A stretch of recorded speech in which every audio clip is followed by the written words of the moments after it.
கதையை தெரிந்து கொள்ளுங்கள். பாரத போர் முடிந்து தர்மர் ஆட்சியிலே இருப்பார்.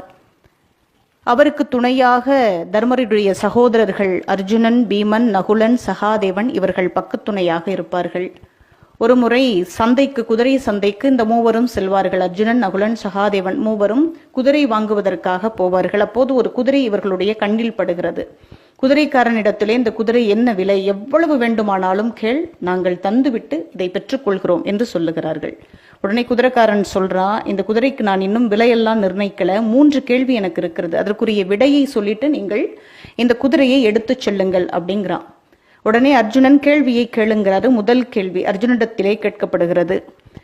துணி தைக்கக்கூடிய ஊசியினுடைய துளை இருக்கு இல்லையா? ஆமா இருக்கு. அந்த துளைக்குள்ள யானையினுடைய உடம்பு நுழைஞ்சிருது, ஆனா வால் மட்டும் நுழைய மாட்டேங்குது. என்ன விடை?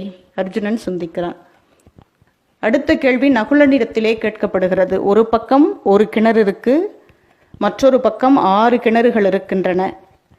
ஒரு கிணத்து நீரை எடுத்து இந்த 6 கிணறுகளையும் நிரப்ப முடிகிறது. ஆனால் 6 கிணற்று நீரை எடுத்தாலும் இந்த ஒரு கிணற்றை நிரப்ப முடியவில்லை. என்ன விடை என்று கேட்கிறான் குதிரைக்காரன். இவனும் சிந்திக்கிறான். மூன்றாவது அறிவில் சிறந்தவனான சகாதேவனிடத்தில் கேட்கிறான். ஒரு வயல் வெளியில் முற்றிய நிலையில் கதிர்கள் இருக்கின்றன, அறுவடைக்கு தயாராக இருக்கின்றன. அந்த கதிரை மேய்ந்து விடாத வண்ணம், ஆடு மாடுகள் மேயாத வண்ணம் சுற்றிலும் வேலி அடைக்கப்பட்டிருக்கிறது. ஆனால் வந்து பார்க்கின்ற பொழுது, மறுநாள் வந்து பார்க்கின்ற பொழுது கதிர்கள் ஒன்றையும் காணவில்லை, மேயப்பட்டிருக்கின்றன. இதற்கு என்ன விடை என்று கேட்கிறான். கேட்டுவிட்டு குதிரைக்காரன் சென்று விடுகிறான். இவர்கள் மூவரும் இதை சிந்தித்துக் கொண்டிருக்கிறார்கள். தர்மர் பீமனை அனுப்புகிறார். குதிரை வாங்க போனவர்களை ஆளை காணும், இன்னும் இவ்வளவு நேரம் ஆயிடுச்சு, இன்னும் ஆளை காணுமே, என்ன ஆனது என்று தெரிந்து கொண்டு வா என்று பீமனை அனுப்புகிறார். பீமன் இவர்களை அழைத்து கொண்டு வருகிறான். தர்மர் கேட்கிறார், என்ன தாமதம், என்ன காரணம் என்று கேட்கிறார். உடனே அர்ஜுனன் சொல்றான், குதிரைக்காரன் எங்களிடத்திலே 3 கேள்வியை வைத்திருக்கிறான், அந்த 3 கேள்விக்கு என்ன விடை என்று எங்களுக்கு தெரியல, அந்த விடை தெரிந்திருந்தால் எங்களுக்கு குதிரை கிடைத்திருக்கும் அப்படின்னு அர்ஜுனன் சொல்றான்.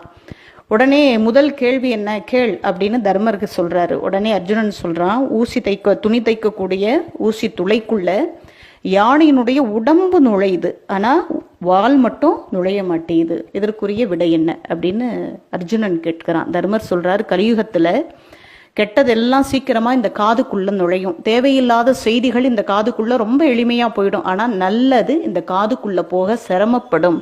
கலியுகத்துல நல்லதை கேட்பதற்கு மக்கள் தயாராக இருக்க மாட்டார்கள்.